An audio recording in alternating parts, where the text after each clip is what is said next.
I'm sure for most people, election day comes and goes. But if you're involved, it's the grand final that only comes once every few years. My opponent was earnest, decent. People that met him liked him straight away. He was also completely ineffectual, hopeless. Everyone could tell that straight away too. I liked him very much. The day itself was easy and beautiful. Early autumn, bright blue sky. I was going to keep my seat. I worked hard. I had the time. And it looked like we were going to win government. I spent the day trying to charm voters, thanking the party workers who turned out. All very civilised. Safe seat, nice day, smiles and thank yous. Except in my head. Every time I shook a hand, I wanted to scream, for fuck's sake, vote for me. It is too fucking important, don't screw this up. I went back to the campaign office and waited. It was crowded, and every TV, laptop, iPad, iPhone was clawing at the ether for some sign. The swing was on early. A good win. We were going to be in government. It was like fate. Fate that I'd worked 20 years to make happen. A news crew came to the campaign office to do a live cross. That was nice. They don't usually do that for safe seat backbenchers. They asked the usual questions and got the usual responses. I'm not taking anything for granted, but it looks positive. I'd like to thank the electorate for listening to our policies and arguments. I'd like to congratulate my opponent for running a well-thought campaign. One journalist tried, "You're an experienced hand. Do you expect a larger role in the new government?" All she got was, "My only concern has been to change this tired old government and get Australia moving again. I'm happy to play whatever role is asked of me." The whole time, my wife was never far from my side. Like I said, it was a good day. I wanted to sleep for a week. I got about 4 hours. Before dawn, I read all the papers and was working on texts that had piled up. "Congratulations, you try and get back on the front bench. Sorry to you, so-and-so didn't make it. Are you trying to get back onto the front bench? I heard it, so you're trying to get back on the front bench?" Then it was evening. I read and reread everything. I watched the Sunday news programs. I was actually daydreaming about a family holiday. The phone lit up. The only light source in the room. My leader, the Prime Minister-elect, was polite. Congratulations all round. Then he said, "I liked your ideas on aged care. I think they need to be explored further. Are you interested in helping out?" I don't remember much more. I'm pretty sure I said yes. I was Assistant Minister for Aged Care Service Provision. Awful time. Great opportunity. That was followed shortly after by a call from the Prime Minister-elect's Chief of Staff. He wanted to ensure that I understood my role. Don't raise expectations. Don't disturb anyone who's help me needed. And don't have any budget impact whatsoever. There was no money, aged care was a low priority, and in truth, I was lucky to get anything more than the cleaner. After editing the swear words, that was actually the whole conversation. That's what Chief of Staffs do. I was sworn in at Government House in Canberra. I'm not sure that that has much to do with governing, but it's a nice moment. A bit like a posh school awards night. Afterwards, Alistair and the other kids ran all over Yarralumla chasing kangaroos. Very Australian. So, another day one. In walked the public servants. They agreed that a well-supported home was to be preferred over an old person's home, and that there were any number of indicators to demonstrate this. They also set out the reasons not to. There are a few good ones. Hundreds of millions, in fact. The upside of taking old people out of their communities and lumping them in one spot is, you've got them in one spot. It's cheaper to feed them, care for them, treat them. Now, at this point, somebody usually pops up with, but if it's a good idea, why does the money matter? Is anyone here volunteering to pay their taxes on time? Inside government, the fight isn't about your idea. It's about your idea against everybody else's. new hospitals, schools, fighter jets, more money for pensions, more money, and there's never enough. So your ideas have to be strong to survive the process. You start with a memo, the idea, you circulate it, not too far, get some input, commission some independent research, you package that into an issues paper, get input from a wider group. By then, you've got a reasonable idea of the pros and cons. This will bring out the first wave of your opponents, usually Treasury and Finance for starters. I'm not going to cast them as Dow men in grey suits. That would be unfair. These days, there are Dow women in grey suits as well. They do have their job to do. They guard the public purse, our money, yours and mine, against crazy ideas. They'll either say it's a sound, well-justified use of public money, but there's not enough money right now, or that it's a lousy idea, and by the way, there's still not enough money. They didn't say it was a bad idea. They did say it was expensive. But I had the Prime Minister on side. You want to talk to everyone who's affected. So, interest groups, industry groups, consumer groups, patient groups, interest and industry groups representing other interests and industries. The moment we write a letter, send an email, blog post, tag, or just stop someone in the street, we're lobbying. We're all lobbyists. And none of us think our ideas are bad. If you've done your job, you're in with a chance. But even if you've done your job, there's a narrative. Sorry, I really hate that word. It's polyspeak. I try very hard not to use it. Sometimes it slips out.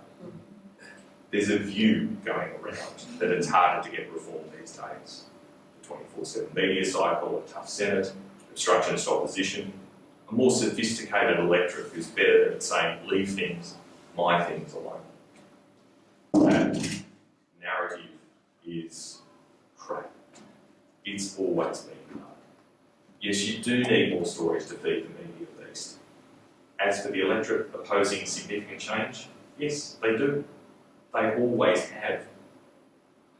Back working for my minister, we built a road, a big one, through the middle of the city. There were community groups, rallies, protests. There were even parts of our own public service that came out against us. Our backbench guys started biting their nails, and it went on for months. My minister held his nerve, and it got built. Travel time sped up, congestion shifted, everyone loved it. Couldn't live with that. We even got credit for being a reforming government for a little while. We do get over change, even if we hate it. Don't believe me? Look in your purse or wallet, find an invoice. Tell me, when was the last time you ever complained about the GST? My nerve was rock solid. This is how it was supposed to be. Leading, winning arguments, making a difference, doing something that could really help, and making a name for myself. One hurdle left. I've done the process backwards. If it's a big deal, you usually have to go through cabinet earlier. I had the PM's blessing, so I got to go ahead, but it was always going to have to go through cabinet at some stage. And that's normal. Sit down. All the cabinet, the Prime Minister and senior ministers around you, senior public servants. You've got everyone's attention. It's like the Colosseum. The Cabinet's collective job is to look at the whole picture, all of it, the bits we see and the bits we don't. The questions come. Questions about cost, questions about stakeholders, questions about safety, damage to industry, public perception, political risk. And the greatest danger in that room is what you'll never know. What happened before you walked in? Could have been anything. A knockdown, drag-out fight about the deficit, asylum seekers, fascinating session on the Weights and Measures Act. Whatever it had been bad and costly. We've been back and forth for an hour. This fear is awful. I've been fighting the good fight, waiting for the Prime Minister to weigh in. And he did. Before he even spoke, I could see. He was on a knife edge. He wanted it, he did. But whatever had gone on before, I tried to leave him, but he's the Prime Minister. I found out later it wasn't one thing, it was two. The latest estimates to build the new submarines and, worse luck, significant blowout and full pension. Same portfolio as mine. That was it. The idea got deferred indefinitely, just like that. The strategy, the campaign, the countless meetings and costings, the idea all deferred. From the outside looking in, politics must seem pretty frustrating. All that time, all that effort, deferred. From the inside, I understand now the bitterness, end of the world frustration. Love them or hate them, I understand the Mark Lathams, Kevin Rudd's and Tony Abbott's of the world. To watch the work of your life, your ideas just wash away. That kind of rage is deep, deep. And it's more inviting than you think. I ran into my old boss, the once and former minister. I let him know where I was at, all the shit that had happened. The fact that I couldn't see a way through it. It's a good old image. He said, well, you asked for the job. Oh. I could try and find a life. Worst comes to worst, I can always get a gig on Sky News. Except, I still believe in the idea and in the chance to get it done. We're a better place than we were 50 years ago. We're better because the people in my shoes did not give up. We can be better still in the future. I still eat kind of arrogant shit that thinks it's up to him to get it done. Yeah. But it's different. I don't think I can get it done because I'm entitled or because I went to private school. I think I'll get this done because these days I'm more scar tissue than skin. Because these days, despite myself, I'm still standing. I don't know if you noticed, but in all that talking, I never did answer your question. Do I think the changes to the Special Area Assistance Workers Pension Supplement, a tiny increase and taking away from some altogether, do I think it's good enough, personally? Yes. Yes, I do.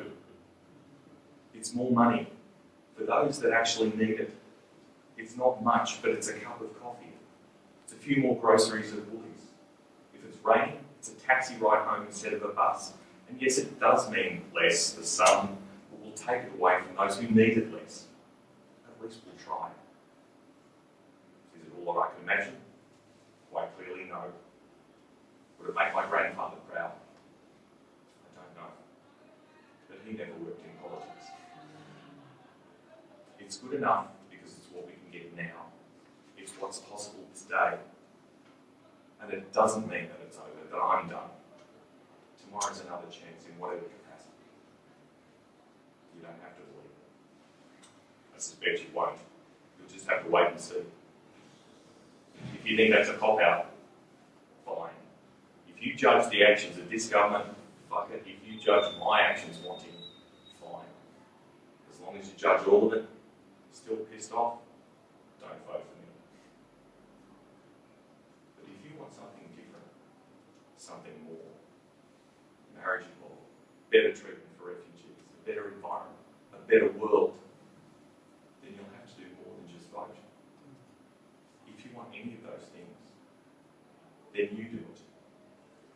If you believe, get involved, take a stand, join a party, fight for a pre-selection, get elected, talk about your ideas, win hearts, win minds, win votes. Until you do, until one of you does, I'm staying. arrogant, faithless, egomaniac believer that I am, I'm staying. There's work to be done, hard work, and I'm the one who's prepared to do it. Still, that's my answer. No more questions? Ladies and gentlemen.